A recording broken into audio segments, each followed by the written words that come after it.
the end of the attacks, at least for a time, of the lords of darkness, the lords of ignorance, brothers of profound ignorance, we are told. When the judgment day comes, and it will be still millions of years ahead, the real judgment day, there will be another great battle. It won't be taking place on the physical plane, it will be on the mental plane, and it will deal with higher mind and lower mind. But for the time being, these forces of obstruction can be negated or rendered less harmful and cast out of the way, temporarily at least, so that humanity can make the kind of progress it is supposed to make. So keep these things in mind for the next 11 or 12 days until November 3rd. And support the forces with blessing, with the blessing of the solar angels, and with imagined blessing, so that as imperfect as any forces are, the really evil forces can be held at bay. And humanity can go forward into a time when the masters will be appearing in the 5 planetary centers, and they will be consulted on many matters, and then the Christ will return on a wave, a great wave of expectancy, as it is said. Now, let's go back. What I did this time is I gave you some questions. And maybe, you can work out a way so you can make notes of your thoughts regarding the questions I'm going to ask. And then we can have a discussion about them. Remember that our work here is highly philosophical and existential in a way. It's about the mysteries of existence, and even more profoundly, about the mysteries of being. And you might say, well, what are we doing thinking about such things in times of emergency? But it does give a place to stand, which is a powerful place. We often glibly use the term, let us stand in spiritual being. But what does that really mean?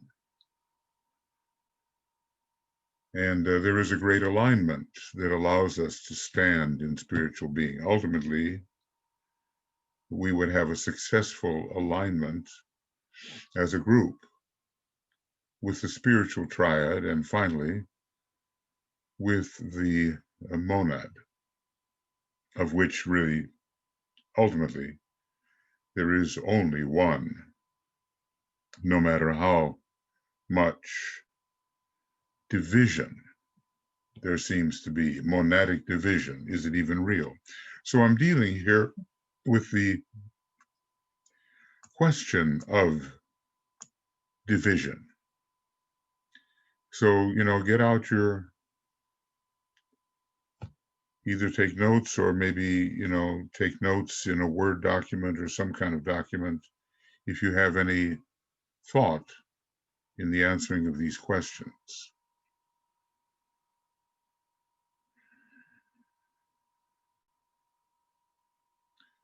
Probably, we are familiar enough now with the kind of terminology that's being used in this particular type of presentation, to know what is it that this unusual vocabulary indicates. And if not, pretty soon our deficiencies with regard to understanding the terms will be noticed and eliminated, and we will be able to understand what is meant. So let us, in the silence,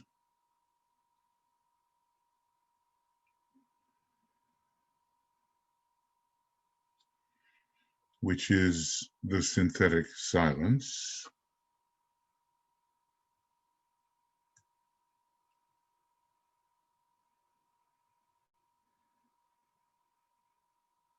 and joined by a few other people that were not here when I welcomed you, and just welcomed everybody new.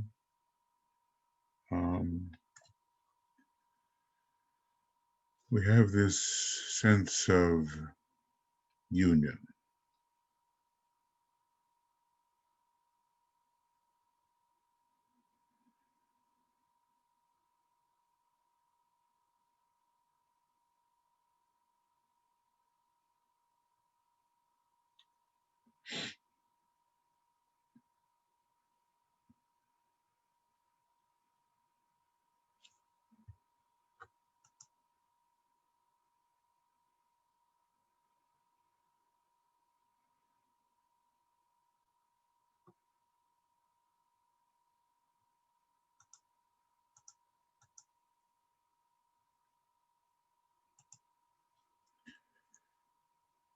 And we have this sense of the triangular antikarana in its three parts,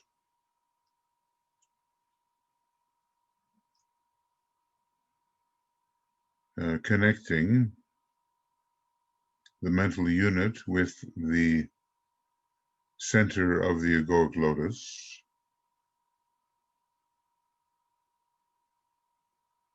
connecting the center of the egoic lotus with the monastic permanent atom, and then the most um,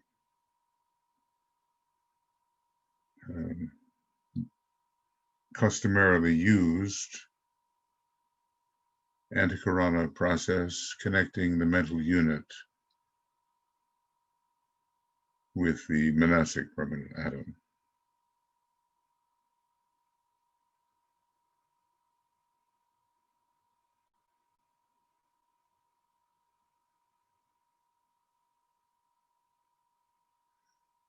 So as we project all the way through from the mental unit and from the gathered energies of the egoic lotus, retained around the mental unit as we project,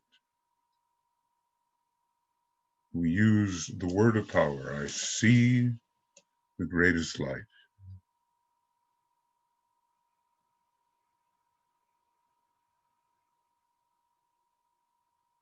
I see the greatest light.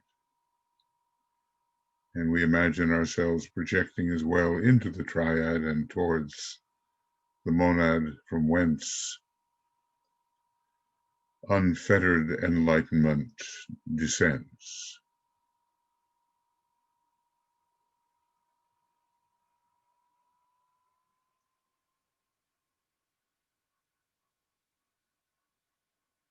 Our multicolored antikarana is mostly indigo for the group purpose, and the rapier-like line of white light. I see the greatest light. Oh.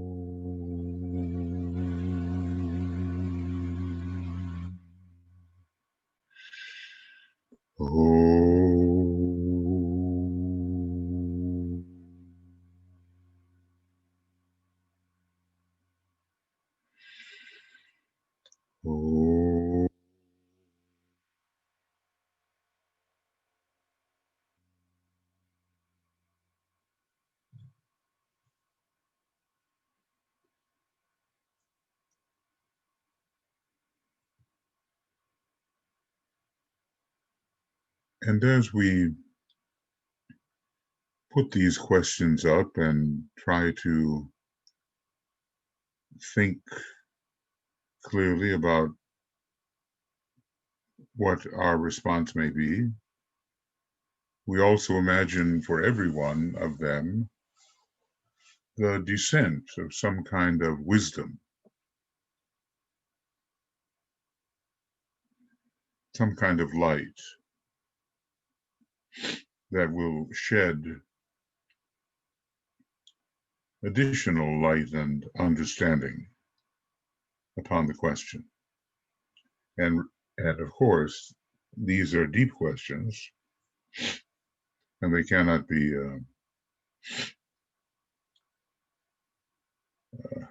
answered in one day. We can only think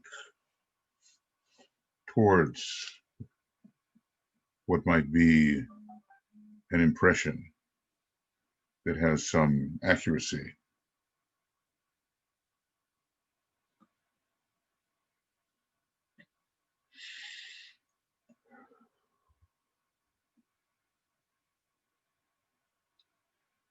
So let us, as if we were the soul in incarnation, or even the soul on its own plane, projected onto the higher mental plane, if we can do that, let us ask some questions of ourselves. It's part of inquiring the way, from white magic. Inquire the way, obey the inner impulses of the soul, pay no attention to the strictly worldly wisdom, and set an example. Those are the four directives. So first question, how do you imagine or realize that which has no dimension?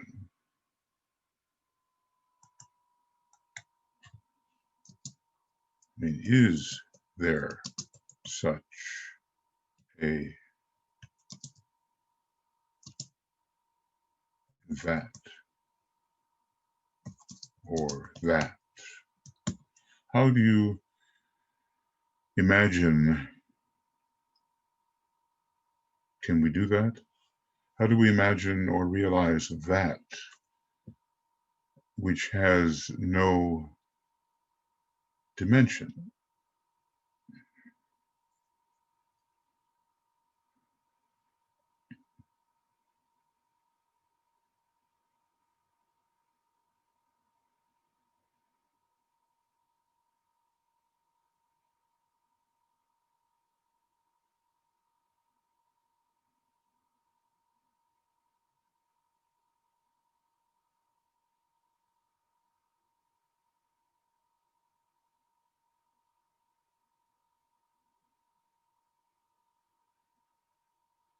So we might say, a very different mode of apprehension is necessary.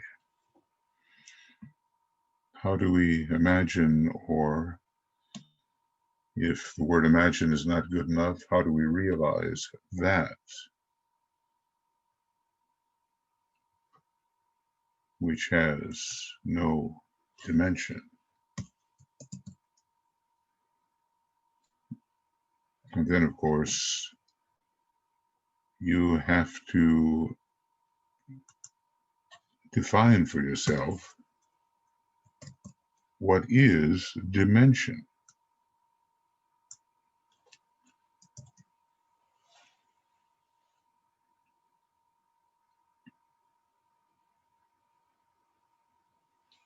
There's lots of ways to define it. Usually,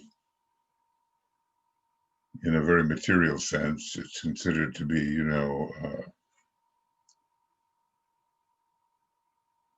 length, width, and height.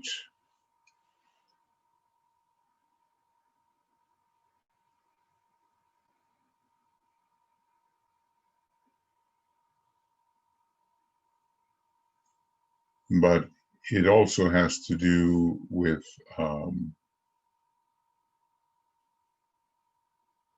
rapidity of vibration.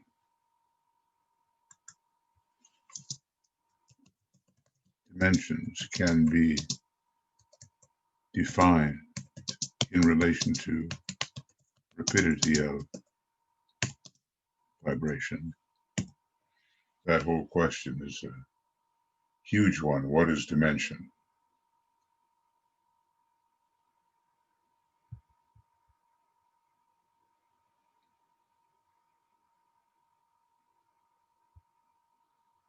So this is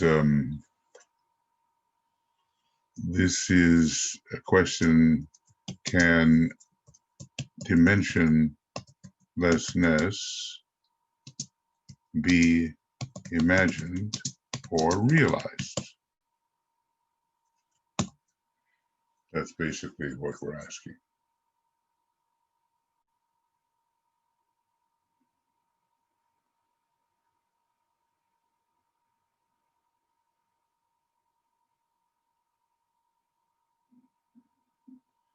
Now that would be such an imagination or such a realization, it's a deeper word maybe, would be different than our normal perception.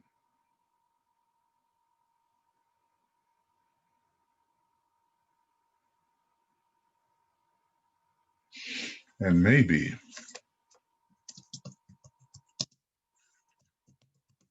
dimensionlessness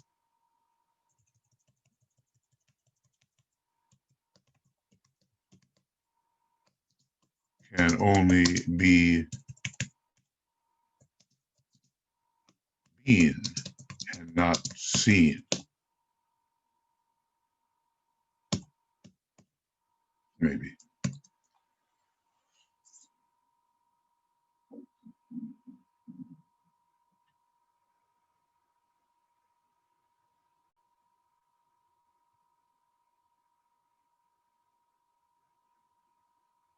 So we can see that even the first question, invites endless pondering.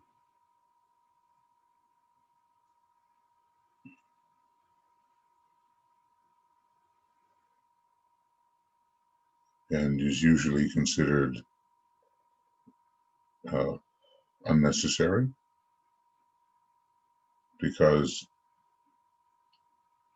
all of our normal perceptions have to do with registering impressions within the world of dimensionality, usually. High, low, up, down, high vibe, low vibe.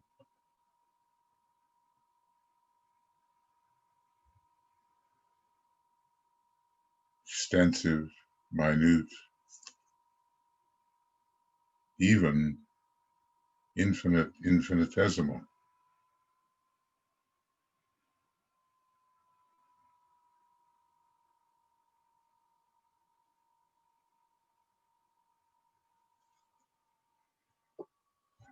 So one could spend a long time right on the very first question. Question 2, does presence,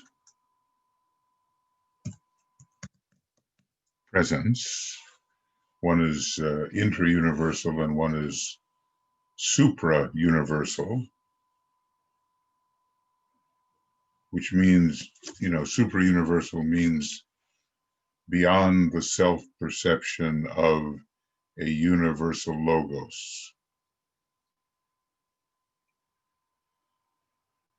So does presence have dimension? When you talk about the presence of God or the presence, whether of the intra-universal deity or the supra-universal deity,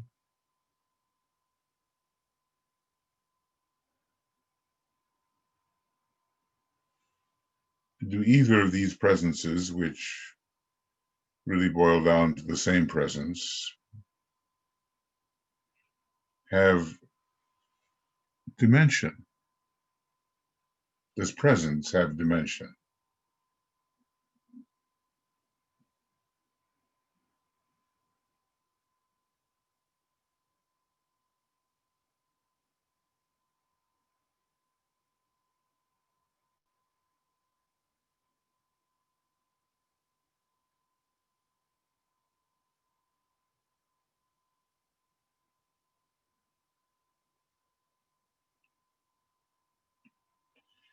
It's like asking the question, like, does being have dimension? Presence and being are pretty much the same thing.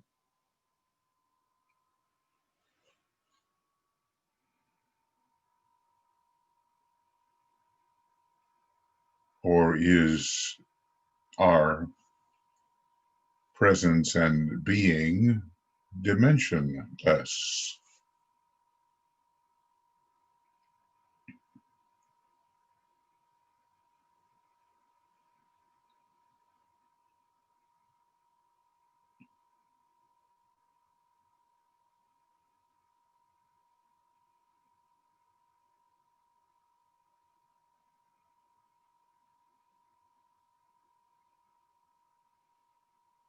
You know, these are questions for months and months and maybe years and years. We're just becoming familiar with the question.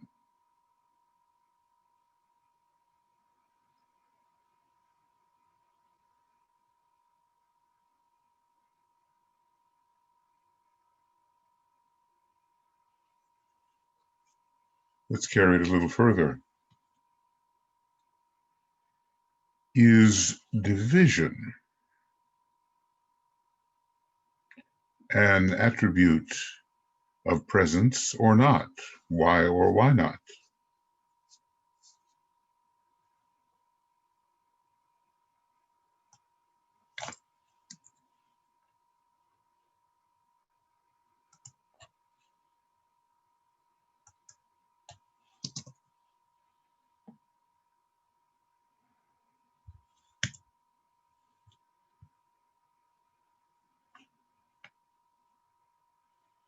So is division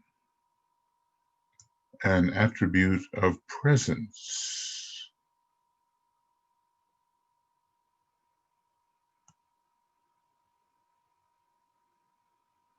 Why or why not?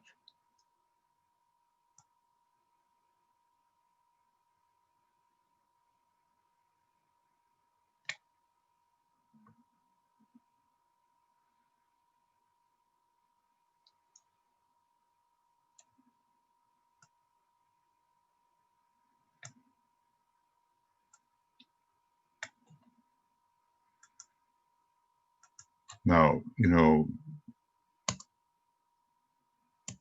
what we're asking, putting it in other words, can presence, being, or presence being be divided?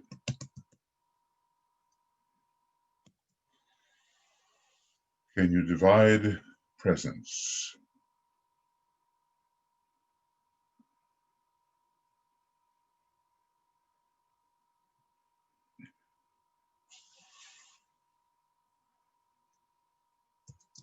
Or is presence really the indivisible?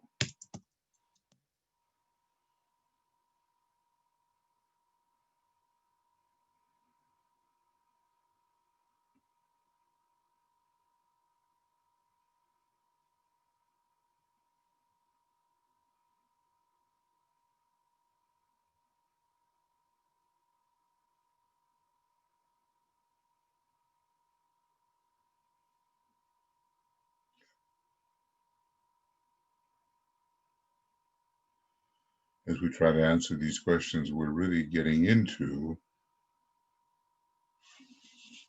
the secrets of the nature of being and presence, or being presence.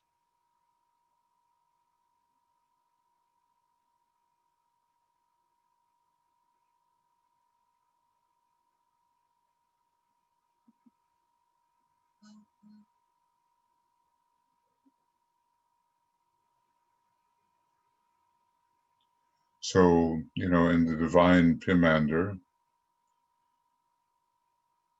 supposedly written by Hermes Trismegistus, but, more probably a Neoplatonic adaptation of what was considered to be his philosophy, there is the only one thing. Now, is it really divisible? Or is it only divisible in illusion? Is presence really divisible? Or is it only divisible in illusion? When I try to avoid, I use the italics to make general statements and avoid intra-universal location or super-universal location. I just use the generality through italics.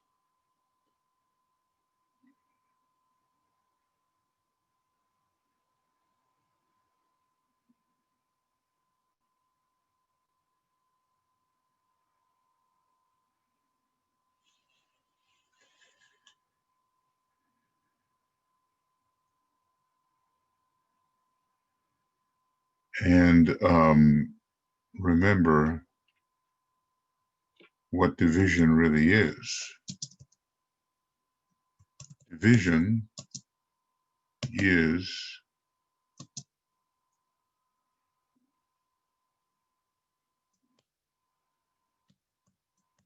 partial self-perception.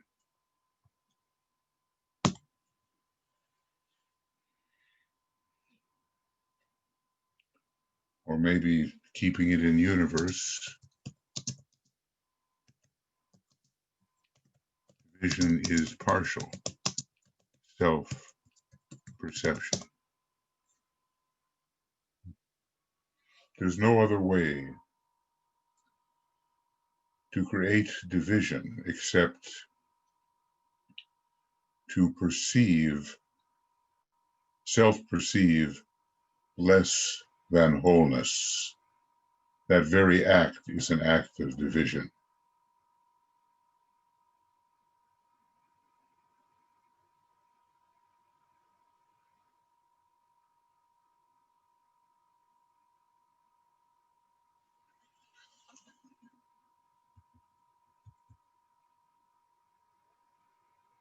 So then we have to ask ourselves next,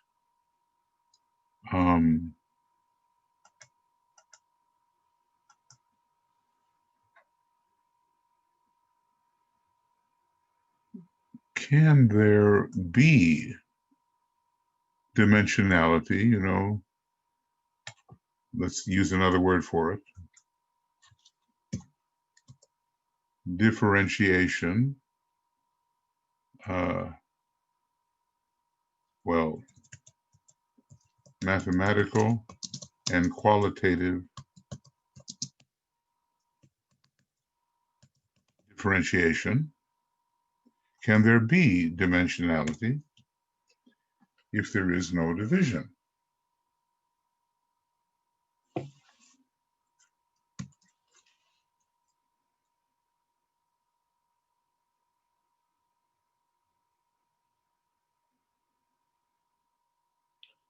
Our whole universe, as we normally perceive it, is based upon hierarchical differentiation. Our universe in illusion is based upon hierarchical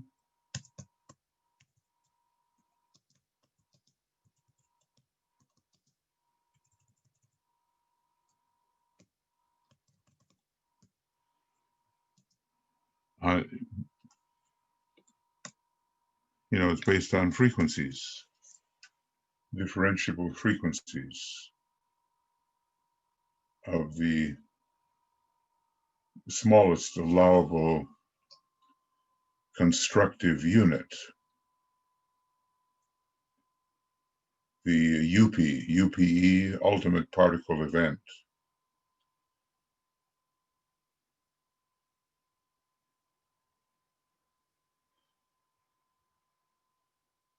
So can we find different dimensionality or mathematical and qualitative differentiation if there is no division?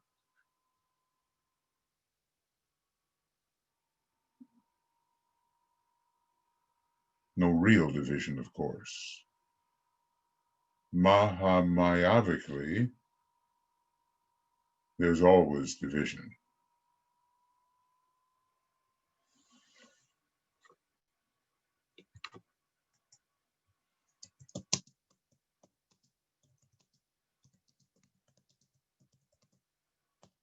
That's what makes Mahamaya, division.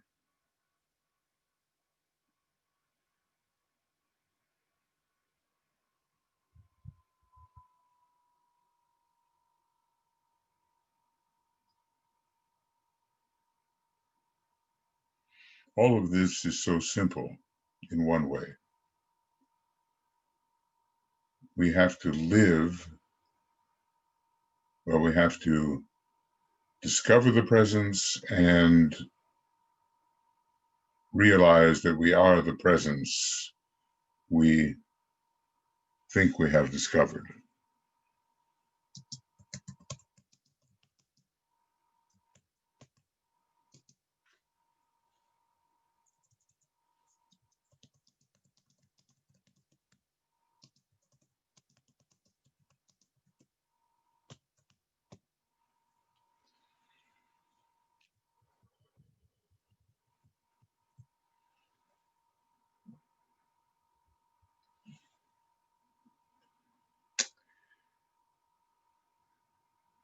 Well, I don't want to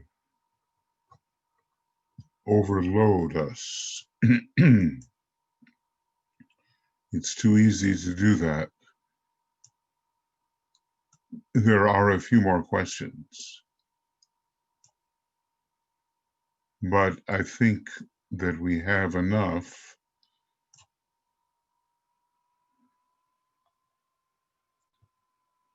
to keep us going for right now. And maybe next time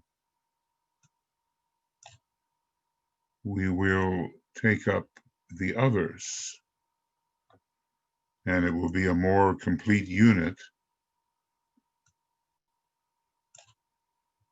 of study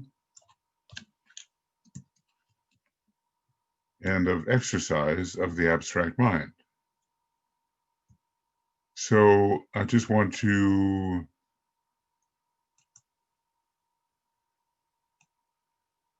review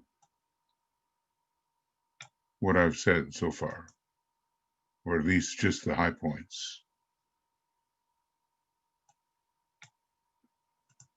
I'll just try to keep it, simple. Can we imagine that which has no dimension or realize it? Does presence have dimension? Does being have dimension?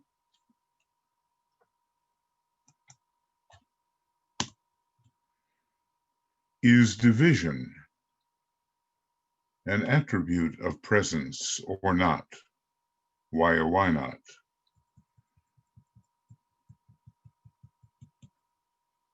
And can there be dimensionality, which is really mathematical and qualitative differentiation, if there is no division? All I'm doing is emphasizing these few questions. And by the attempt, and at first it's a tough thing to do, but by the attempt to answer such questions for oneself, you enter new realms in the thought field.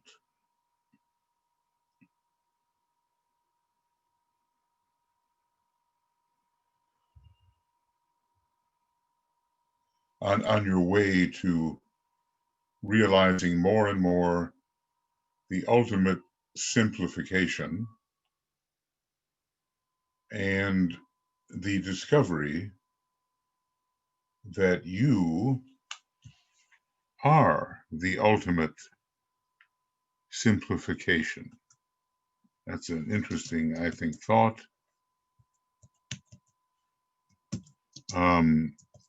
Are,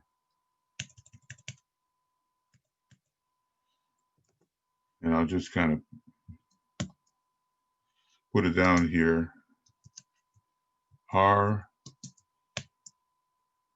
you as you the ultimate simplification? We'll get into that later.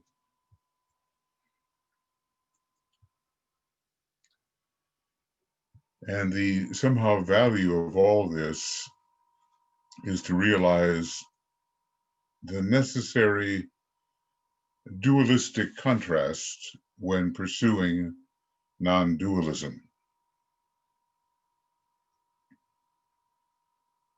There is the one, and then there are the many. And basically, we have to realize that we are both the one and the many. And then, meanwhile, go on living our Mahamayavic life. Maha means great, Maya, illusion. Our life in the great illusion of differentiation. We have to go on living our life forever, cyclically.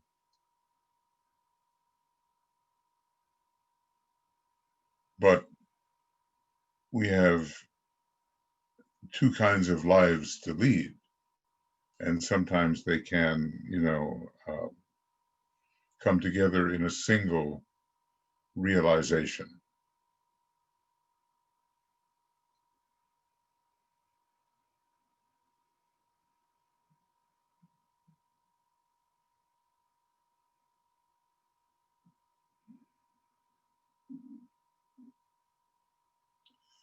Now, I'm sure all of this seems very remote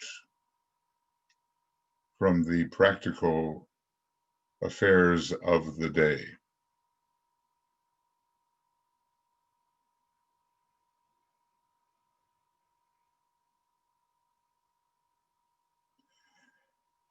And in a way, it is remote, but the real pursuit or the successful pursuit of understanding, take those words literally, under and standing, will only be successful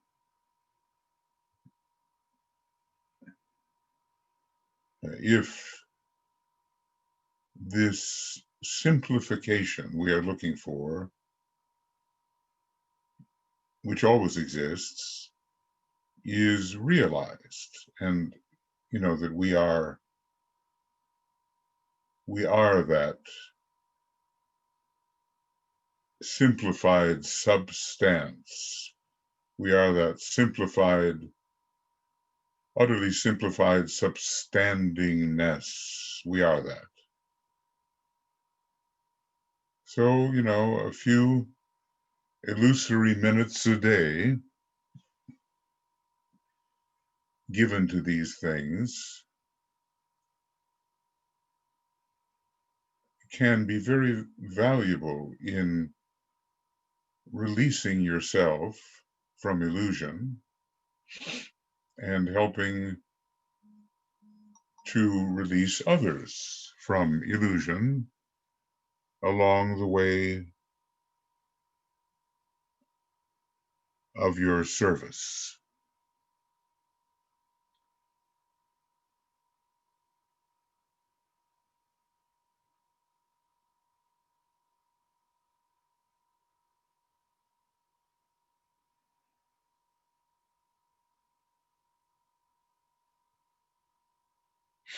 Okay, so that will be all for the kind of meditation lecture part for tonight, night here. And if you have thoughts on these questions, there are four that we have dealt with and elaborated a bit. This, something maybe on the subject or some thought that was stimulated in you as a result of this reflection, then this is the time to bring that forward. So let me ask Michael if there's anything going on.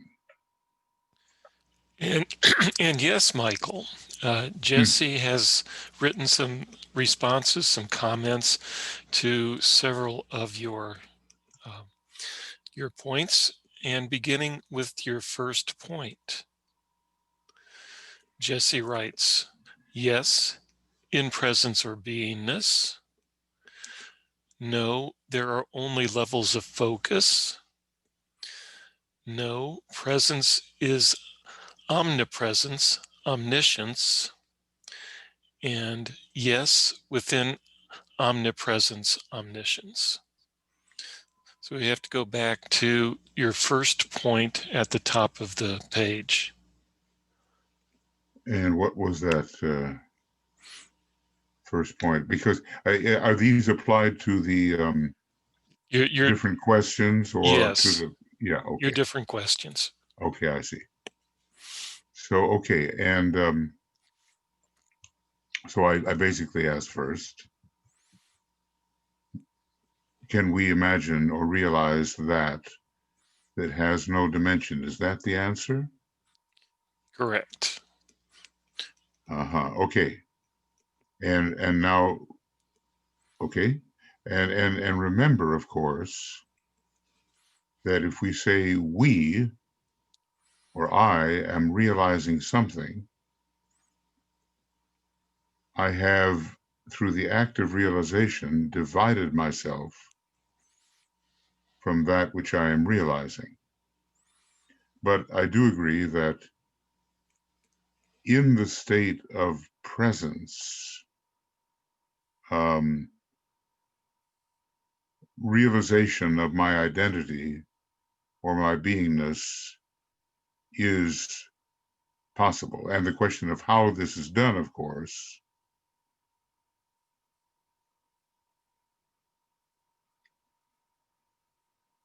let's see,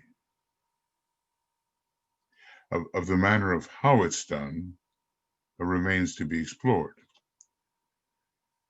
Does presence have dimension? No.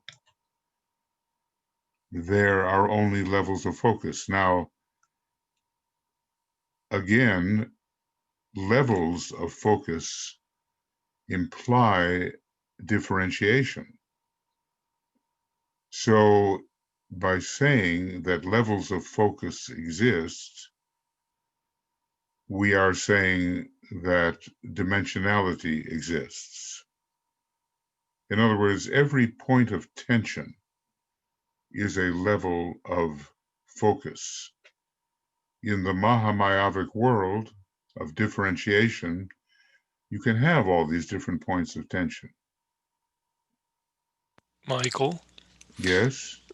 Jesse's 1, 2, 3, 4, 5 were all directed to your question Oh, ho, number ho, ho. 1. Okay, I see. So, okay, there we go. And then she goes on Yeah, after yeah. that. Okay, well, I have to judge how much time I can spend. Division is separation. An analogy for focus is like using a microscope, seeing at different levels of magnification. And he did say the great heresy of separateness is, in fact, the greatest of all heresies. So, yes, on that point. The thing is, really, is there real division? So, within presence itself, is it possible to focus on any type of differentiation whatsoever, or is presence undifferentiable? So that is a factor that has to be taken into consideration. Are there true levels of focus, or only within the Mahamaya? Because there all is differentiated, though not necessarily considered to be separate. In other words, we can reach a state of consciousness in which we differentiate but do not separate. And that is sort of connected with the second aspect, if I can be clear. Differentiation without separation. And then when the love energy, the wisdom energy comes into that, the Buddhic energy, that's what you have. But if we want to be even more exacting, must we transcend any differentiation whatsoever? So, unfortunately, these questions in number 1 are not numbered. Can dimensionlessness be realized or imagined? Maybe realized, not imagined, because I think you'll find that when the imagination is used, there is a differentiation enters, and a kind of condensation enters. Different dimensions can be maybe imagined, but the state of privation in which there is no dimension, I contend that that may not be possible. As far as realization goes, self-realization is dimensionlessness. I'm going to put that down as a kind of a self-realization is dimensionless. I'm talking about the real thing. In other words, we come to the point where we realize that our own true nature has no dimension. Not our Mahamayavic nature is filled with distinction and dimension. And by dimension, I simply mean, I guess, the way to look at it simply is to call it differentiation. Okay, let's see. Now, unfortunately, I'm having trouble correlating what And Jesse is saying with. and apparently I misunderstood when she was responding to your commentary on question number 1. She was answering questions 1 through 5 and then number 8. Okay, well, that is how I started Right. addressing them. Correct. Okay, it gets a little confusing, doesn't it? Okay, so I can only, let's see how long I can spend. No, there are only levels of focus. But of course, levels of focus imply dimensionality. So if we say there is no dimensionality, there are no levels of focus either. At least that's how I see it at the moment. Is division an attribute of presence or not? No. And I certainly agree with that, that presence or being is undifferentiable. And when we say something like presence is omnipresence and omniscience, well, now we would have to answer, within presence, is there extension? The idea of the stretching out of a substance in some sort of perceivable manner. And what I judge is that there is no extension when we talk about omnipresence, and there is only one thing to be known when we talk about omniscience, and that is through an act of identification. There are no particulars to be known in presence, is what I'm saying. Now, of course, there are particulars to be known in the Mahamaya. And when it comes to absolute infinitude, which is supra-universal, then there is an absolute infinitude of differentiations to be known. And that would be the ultimate omniscience. So your answer here is division an attribute of presence or not? In general, I will have to agree, yes, or rather no. Division is not an attribute of presence. But when it comes to defining omnipresence and omniscience, there's where we have to be careful. Because when we're dealing with presence, it's such a simplification that there's nowhere else. So we can't say we're present everywhere when there's no everywhere. See, in order to have an everywhere, you have to have many different wheres. And we don't have that. We have only one non-extensible substance. And the only thing that could be known of it, and not even known, is that it can be been. We can be it. And that would be what omniscience would look like in relation to presence. Now, I think what both of us are saying will have to be studied in more depth. I can't expect that what you are saying, what I'm saying, will be immediately apprehended like that. When it comes to number 4, can there be dimensionality?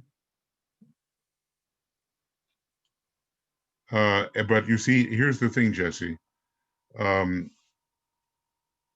we talk about levels of any kind, and this is a key point, levels imply dimensionality. Now in Mahamaya, there are all these levels, frequencies of the highest allowable and the lowest allowable, because I say that the universal logos stops it so as not to have an infinite universe. There is an ultimate minute state, which is just stopped by the will of the universal logos. So if we say, and this is maybe the most important point out of everything, that our language is so used to talking about differentiation and about levels that we just use those words. We have levels of focus, but that implies differentiation. In other words, every level of focus, or maybe we can call it a point of tension, is differentiated from every other. And so, differentiation implies dimensionality. So if there are levels of focus, there is dimensionality. That's the way I'm seeing it at the moment. Now you have a number 5 here, and I'm not even sure I really, I don't think I got to number 5, but maybe you looked ahead at it, or was it number 8? You said, is that what you said, Michael, that it's number 8? She answered number 5, but you hadn't gotten to it. And then she did answer 8, saying, yes, I am that I am. Well, we're never going to fight with that one. That's the great statement. But what does number 5 apply to? Because I didn't really review it. It applies to your question number 5 right there. Okay, well then I think we'll reserve that for next time. We'll have a review. Now look, I realize two people can be saying the same thing, and the language is what may separate. But if we talk about levels of vibration or levels of focus, we immediately differentiate, because one level is differentiable from another, or differentiated from another. And if we differentiate, we dimensionalize. So I'm going to kind of put that down. If we differentiate, and then this word doesn't exist, but we dimensionalize. But I must have used it before. It's obvious that that word dimensionalize does exist, because we all recognize to some extent what it means. Yeah, well, okay, maybe it does. It means an uncommon word. And I know that I have made it an existent word, which is why it's not underlined in red. So whether it exists for everybody or whether it just exists because it's not contradicted by the red line, it doesn't make any difference, because we do understand it. So if we change our focus, we do differentiate and we do dimensionalize. And so the question is, can there be dimensionality if there is no division? Is that the question? I think so. I would say the answer should be no. There will be no dimensionality if there is no division, and changing levels of focus is an act of division or differentiation. Obviously, we would really need to get into this. It's impossible to spend the amount of time necessary point for point to make sure, as Voltaire said, if anyone would converse with me, let him define his terms. So a lot has to be done just in the definition of terms. But thank you there for the depth of your thought. And I think I've spent all I uh, can spend on those particular thoughts from your perspective. I get the numbering, and if I may add, be so bold as to say this, you say, God's mind is like, whatever God we mean, a microscope that is able to differentiate as needed to understand all that is. Well, if we talk about the super universal God, then self-observation by that God of itself is absolute infinitude. There's just nothing that is not excluded. Or not included, nothing that is not included. The only thing, and I'm working on this, maybe we all can, that must be excluded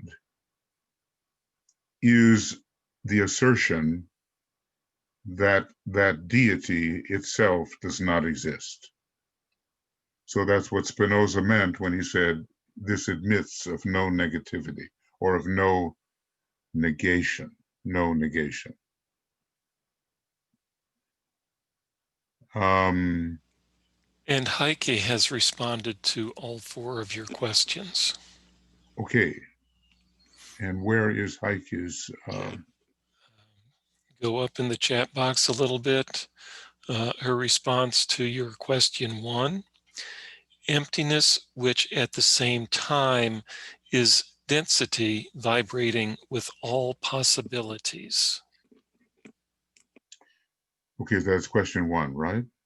Yes. Emptiness, which at the same time is, ultimate density, vibrating with all possibilities. Now,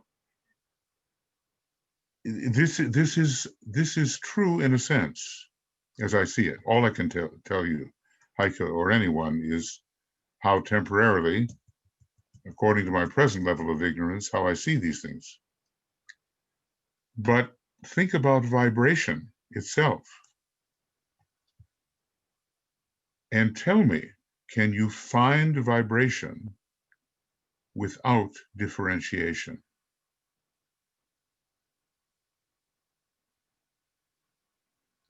But I think that your words are good, and they are somehow evocative, and they give you the feeling of what we're pursuing here. The Buddhists deal with the void, but they say the void is emptiness, and yet the void is completely filled at the same time, completely filled. So this is the ultimate density we might be talking about here. But can ultimate density, can non-differentiation vibrate? And what I believe, Heike, or at least because you can work on this stuff for hours and then something will dawn, But how I see it at the moment is that division and differentiation are necessary if there is to be vibration, because it involves a change of location in space. And that change of location implies differentiation. So unless division exists, there is no vibration. And, actually, maybe I can do this way, because if I have some kind of thought that I want to establish as I want to say thoughts arising from Heike, from response to Heike. My daughter's name is Heidi, so I almost got that one wrong. Okay. So I'm just going to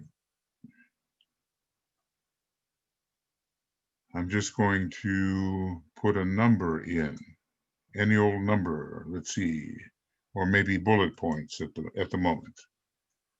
Vibration requires division, because that which vibrates changes location in space. That change is a differentiation. So my conclusion, oh, I can't, I'm sorry. My conclusion is that that does not vibrate,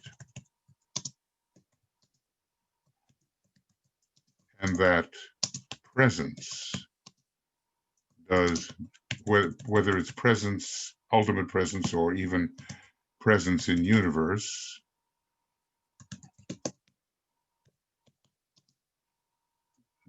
does not vibrate. That's my conclusion. Okay, now let's see. QU, let's get that correct. Next one.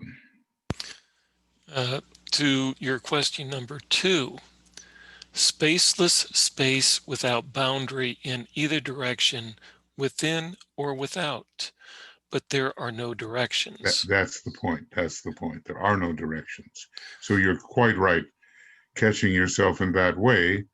There just are no directions, because directions imply extension, and extension implies relationship, and relationship implies division. So, but I like very much the evocative nature of spaceless space. Let's see what the question was.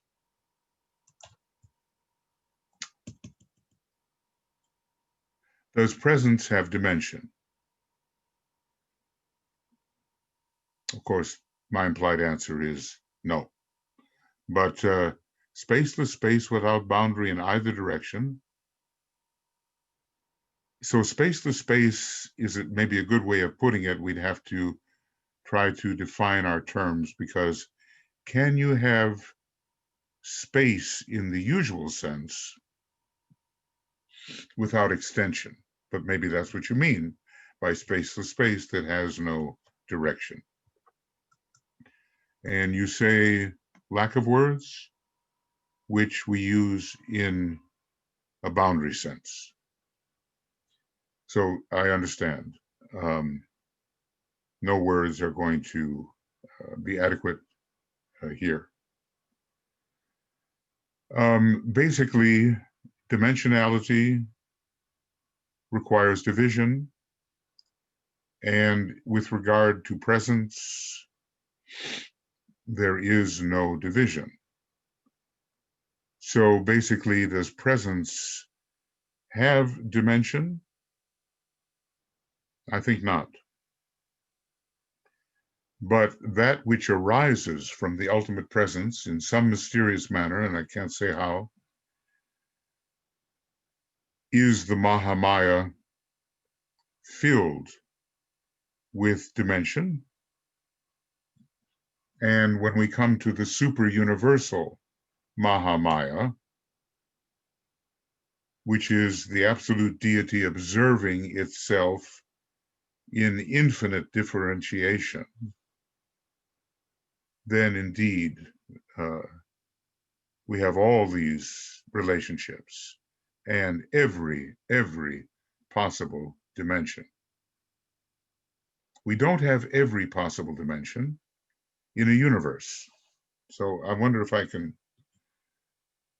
put that down as a kind of a thought that comes to me.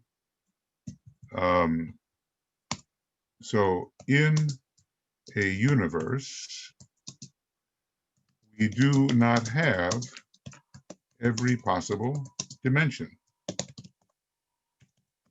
But in supra-universal absolute infinitude, we have every possible dimension. In other words, there's no differentiation which can exist, which is possible, that does not exist in this supra-universal self-observation by the absolute trans-universal deity. Okay, now, number 3. Number 3, presence can't be divided. It includes everything and no thing, always antagonistic when we try to think it. Yeah, that's right. I believe that is the case. And Michael, what was the first sentence? Or maybe I better look myself. Going back to number 3. Yeah, right. There it is. Is presence an attribute? Is division an attribute of presence? And that's it. See, that's the practical part. When we finally detect the presence, which is the isness, which we are, I make an equivalence there. I am presence, I am business, I am I-ness. Then we realize that we essentially are indivisible. We have no parts. So presence can't be divided. It includes everything. And when we say the word includes, in a way, it's the origin of everything. And no thing, exactly. The ultimate presence is the great zero, no thing. Now, when we think a thing, we thing that thing. You know what I mean? We put a boundary around it. If you think it, you thing it. And you kind of differentiate it from zero. Out of the absolute zero, which is the no thing, which Blavatsky says is beyond all range of human thought and all that, it just is. You can just, all you can do is be it in an undifferentiated manner. Now, the minute you separate yourself out and start thinking about it, you thing it, you observe it, you thing it, you bound it, and so forth. The only being that can self-observe in the supra-universal sense is the absolute deity. And for me, the mystery is still, and I think it's an insoluble mystery for the human mind and maybe for all minds, I don't know. The insoluble mystery is, how did the supra-universal deity arise?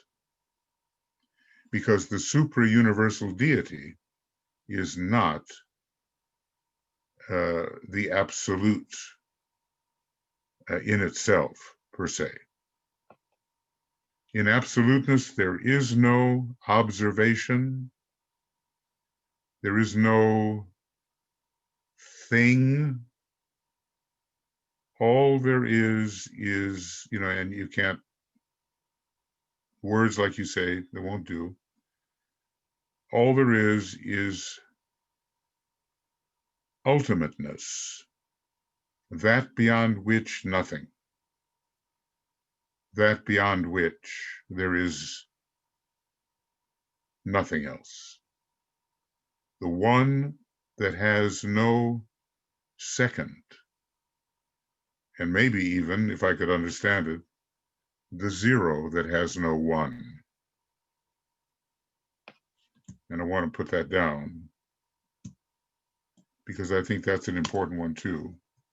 There is a one without a second, and perhaps a zero which has no one.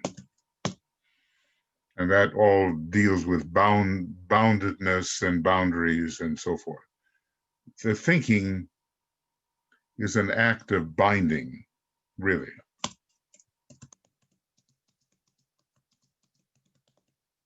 Or bounding, if there is such a use of that participle there. So that's why maybe she says, Blavatsky is just beyond the range of human thought whatsoever. Okay, what's next? 4? Everything. Okay, now what was number 4, Michael? What you got there? Your question number 4. Everything is part of the whole in dimension and division equals Mahamaya, and includes, or better, is the whole as whole within any part of Mahamaya, and the division dissolves in all is one and beingness, no dimension. This sounds pretty profound. Can there be dimensionality if there is no division? And the answer to the question is everything is, okay, part of the whole, in dimension and division equals Mahamaya, okay, and includes, or better, is the whole. Everything essentially, well, not only is everything the whole, but remarkably, due to the indivisibility of presence, anything is the whole. I hope you get what I mean. In other words, it's as if when you isolate a part, the absolute wholeness is contained in the part because there is no part. It is any kind of divisibility is impossible for the great reality. And so that when we look at anything that seems to be a part, it is the entirety of the whole. But anyway, everything is part of the whole. In dimension and division equals Mahamaya. Okay. And when we talk about whole, we have to differentiate. Do we mean a universe, or do we mean something trans-universal, which is absolutely infinite? Okay. And includes, or better, is the whole, I hope I'm understanding here, as whole within any part of Mahamaya. That sentence is escaping me. And the division dissolves in all is one and beingness. The apparent division, indeed, we can experience as dissolving in all is oneness and beingness. Indeed, I think we can experience that. The sentence that's losing me at the moment, or I'm losing it,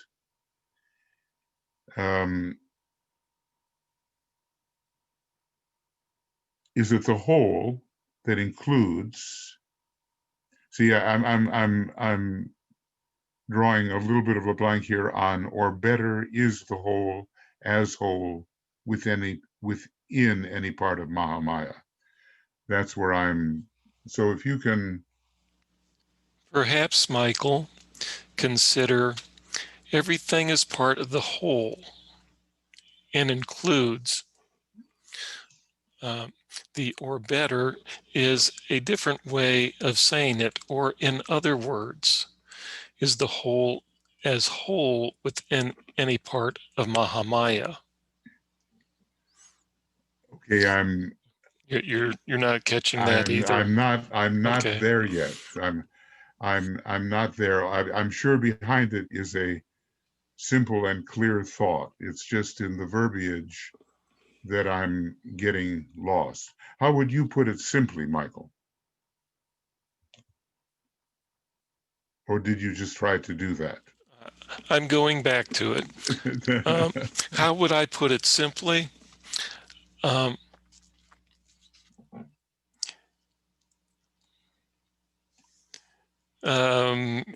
yes, I'm Yeah, struggling with that too. So reading the yeah. questions is much easier than trying to interpret them. But okay, you know, I think what I've said, look, everything is included in the whole. Every possible thing is included, every possible state except negation.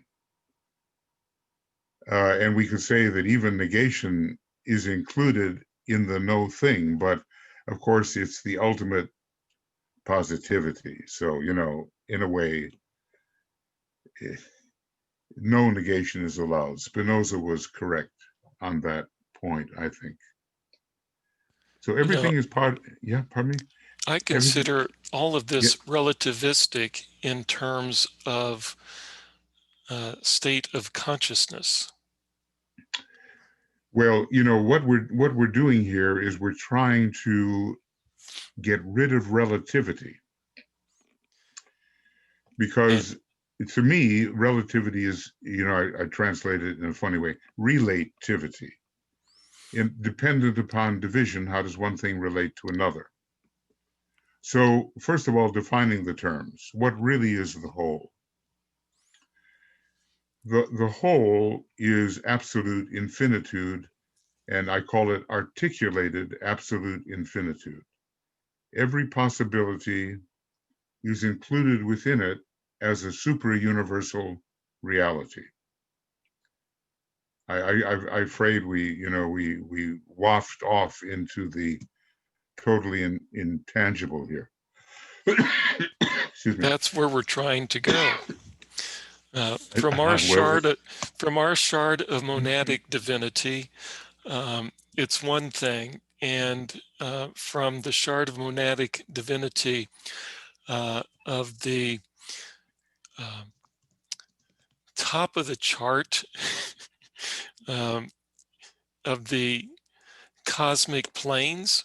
mm, That's another shard of monadic divinity. It's and something on else. and on Exactly. and on and on.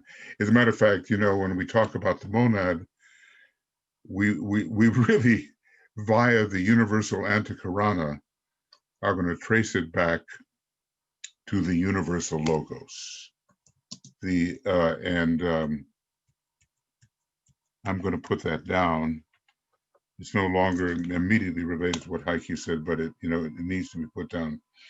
The monad can be traced to the universal logos, which it is. So the monad and the universal logos are one and the same.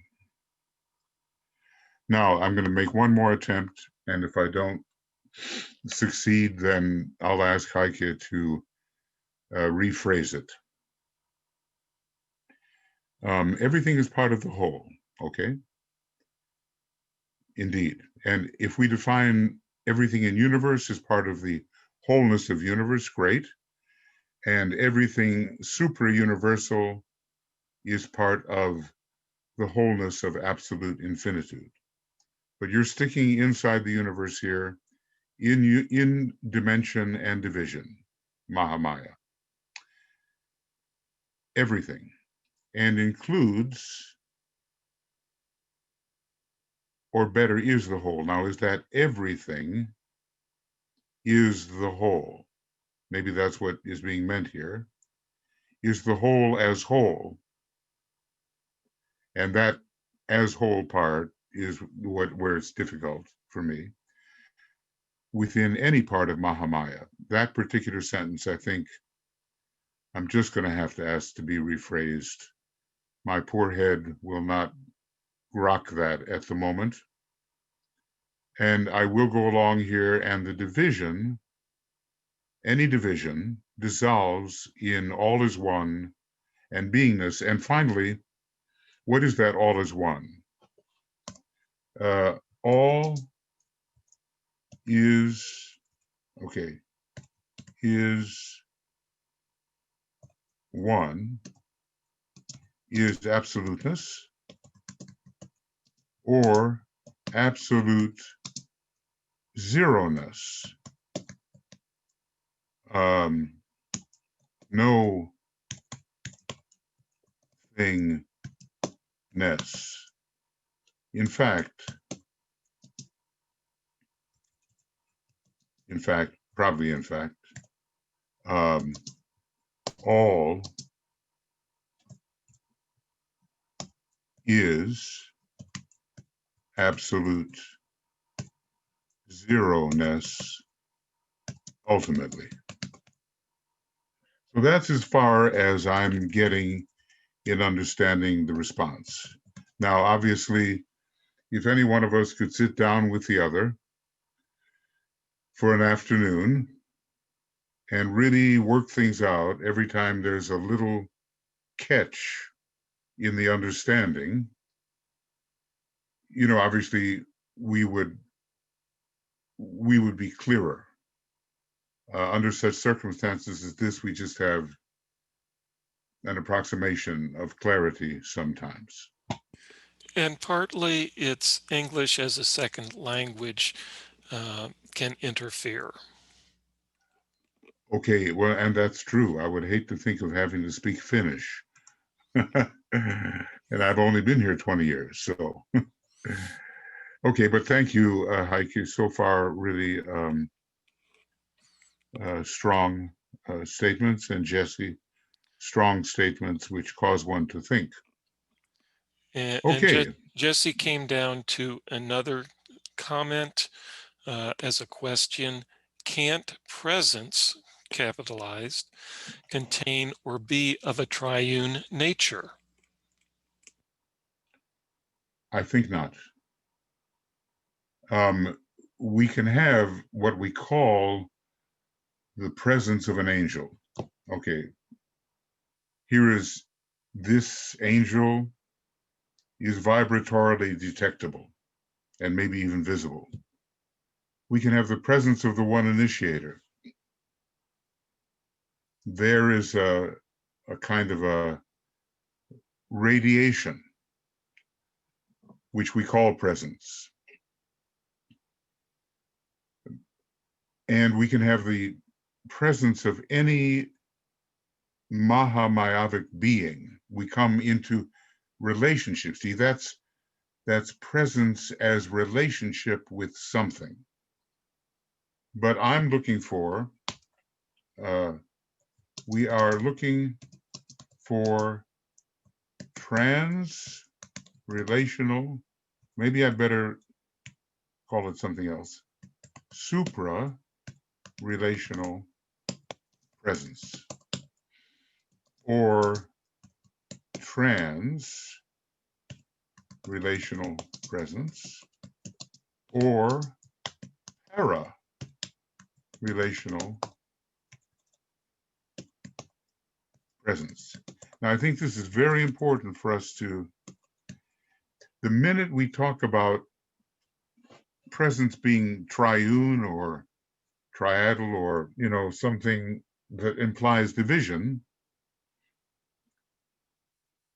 in this sense of presence, it's not really existing, I think.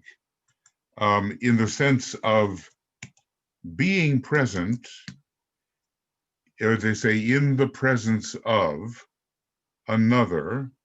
So relational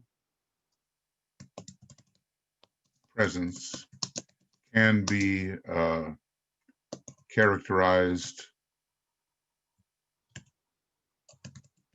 by any number. Here are the three lords of liberation. They are all present to me, let's say. Here are the four lords of karma. In the world of relation, they are all present because I'm registering them. They are within my field. They are within my range. They are present to me. But being relationally present is different from the non-relational presence. I hope I'm being a little clear. You know, like this, whatever, here's a glass. You know, I detect the presence of the glass. I, subject, object, this glass is present to my perception. That's called relational presence. And you can have any number involved there. But when it comes to presence, the beingness of that glass is no different from the beingness of me as the perceiver. There's no differentiation. I, in terms of the presence, the isness, the beingness, the I-ness that I am no different from that beingness, I-ness, presence, whatever, of the glass or any other thing. You know, sometimes something clicks in, you look at differentiated stuff, and it's all the same. In presence. It is the presence, in fact. And I think Heike may have been saying something of that nature, and maybe you too. So what I've tried to distinguish here is relational presence.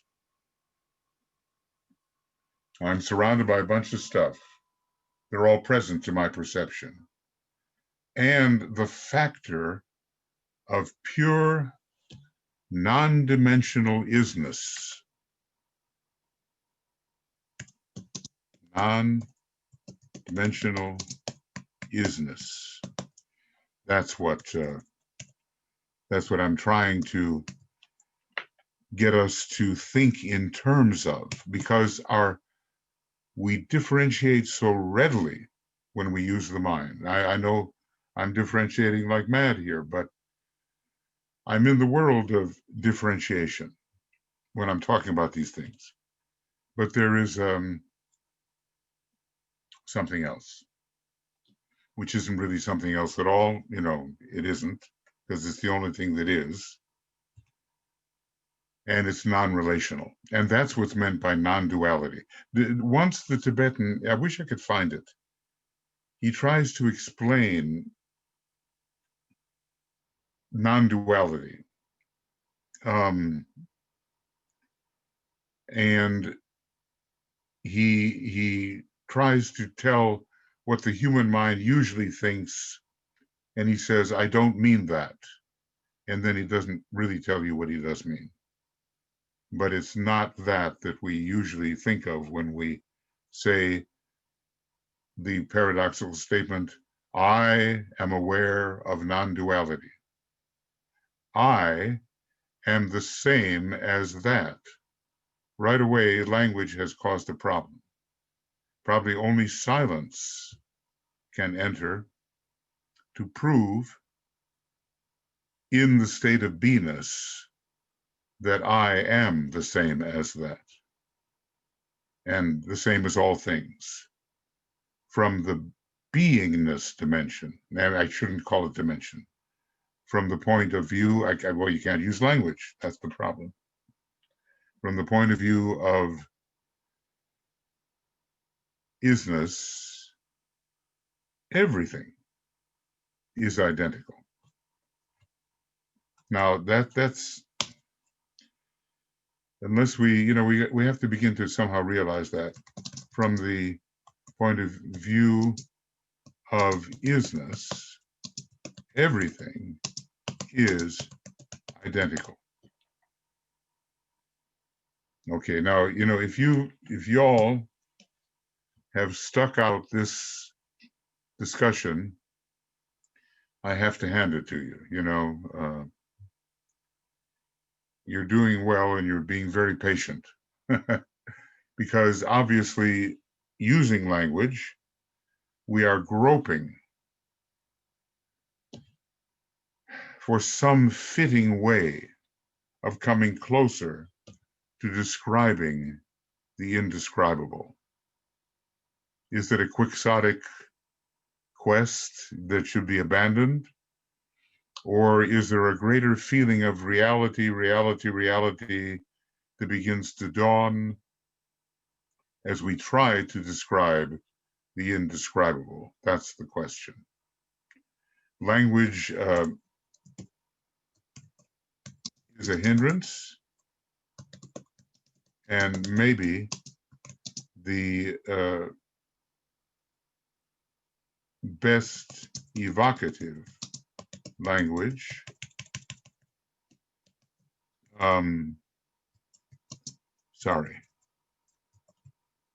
brings us closer to the apprehension, or to the, you see, the minute I use the word apprehension, I've got a subject, to the becoming of the reality we have forever been. And paradoxical language, sometimes paradoxical language can help. Okay, it helps to have a little third ray when you're dealing with this stuff, but only the second ray will put it together, and only the first ray will eliminate differentiation. Is that it then, Michael?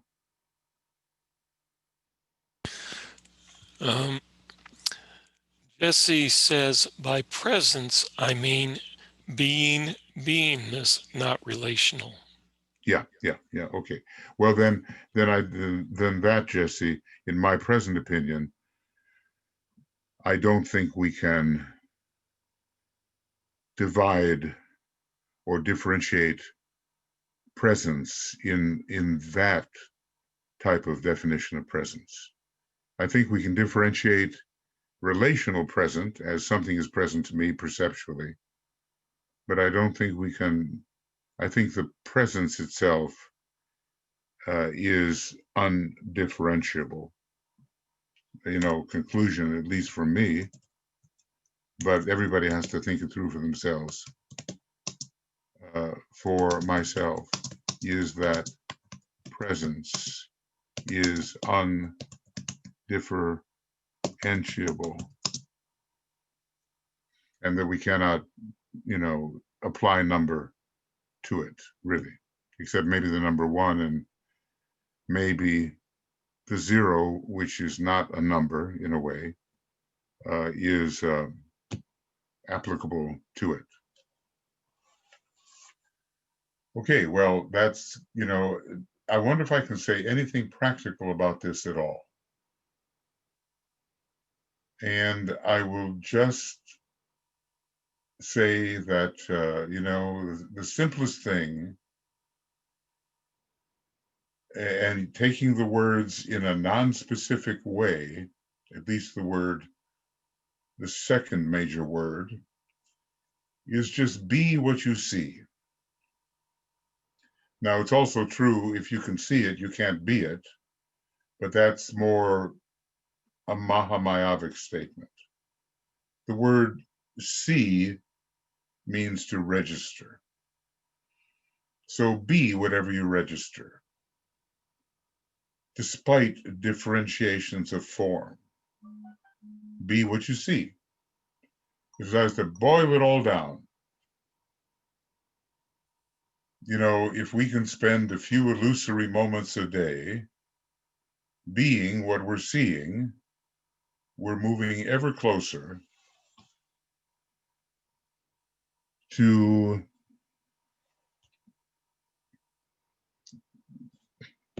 what? Reality?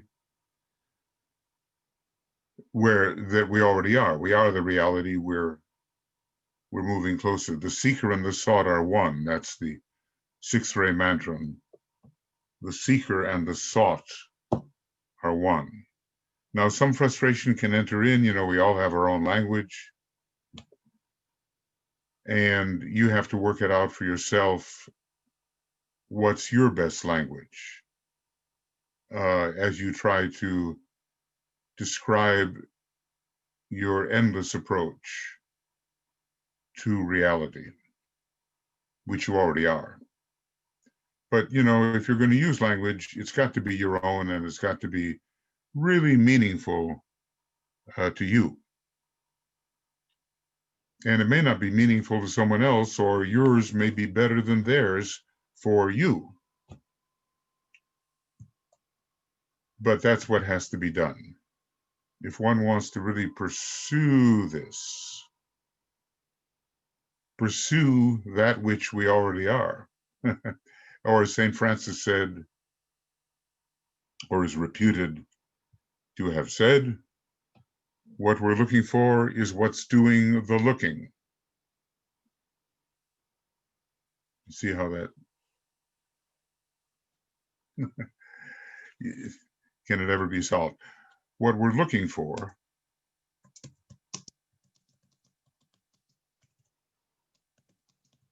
is what's doing the looking. What we're looking for is what's doing the seeing, but it's a little more interesting if you use the same word.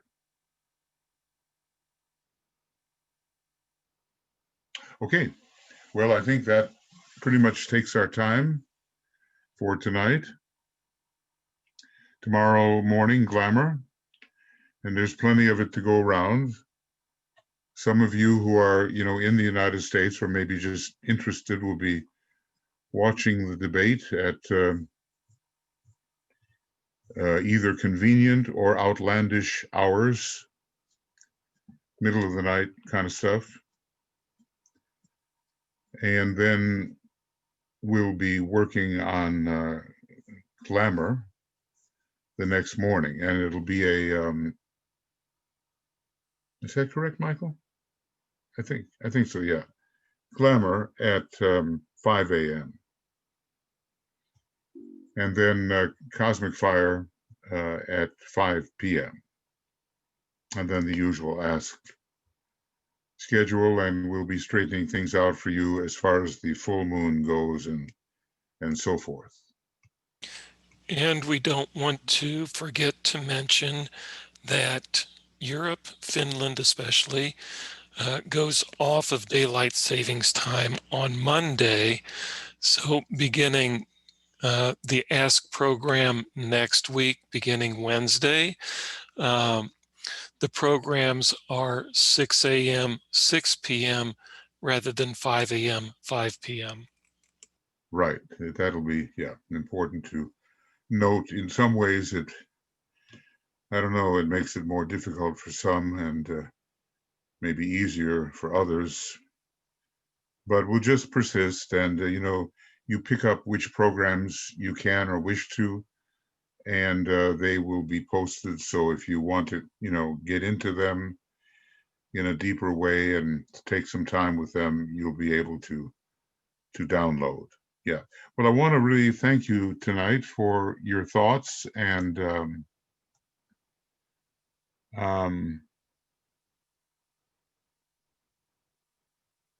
by the way, I want to say presence, of course, can contain everything. But to be of a triune nature, that's where I was saying presence is one or presence is zero. And If Heike, you want to write to me about what you meant in that particular sentence about the whole is whole and so forth, you know, please feel free to do that, or anyone, infinitize8@gmail.com. Ever since I wrote my book on infinity, I decided, well, that would be a good email address. I have to keep spelling it out for everybody in the normal world. What's it all like? I say, well, it's just like the word infinity, only different. And I discovered a man in Japan who had that kind of an address like that, infinitize. I discovered two people in the world that had that kind of address. So let's use the great invocation. I appreciate your patience, very much your patience. Appreciate that. And let's see. Oh, maybe I'm having a little trouble locating. Well, I'll tell you what I'll do. I'll do this. And I'll do this.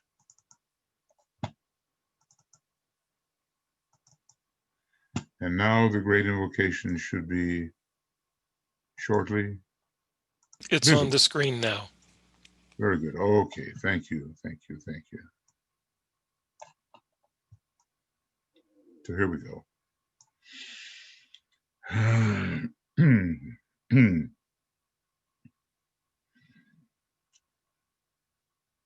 And I just want to say, don't despair of this subject. This is the subject, maybe the hardest and the easiest of all topics, subjects. The mathematicians, they throw up their hands and they say, most difficult inquiry regarding infinity. And when we're looking for absoluteness and infinity, those kinds of things, don't despair. It will come to us as it has cyclically forever come to us, universe after universe after universe, beginninglessly and without end.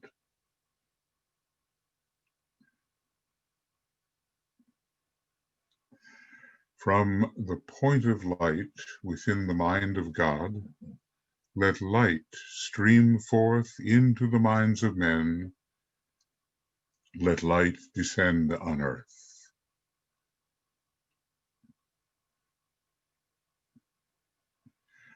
From the point of love within the heart of God, let love stream forth into the hearts of men. May Christ return to earth.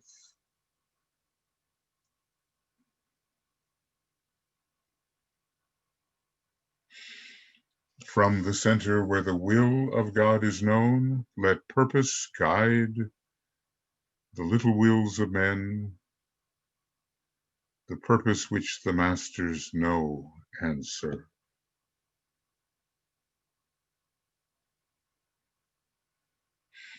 From the center which we call the race of men, let the plan of love and light work out,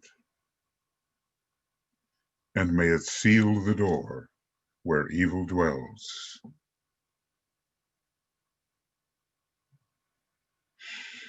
Let light and love and power restore the plan on earth.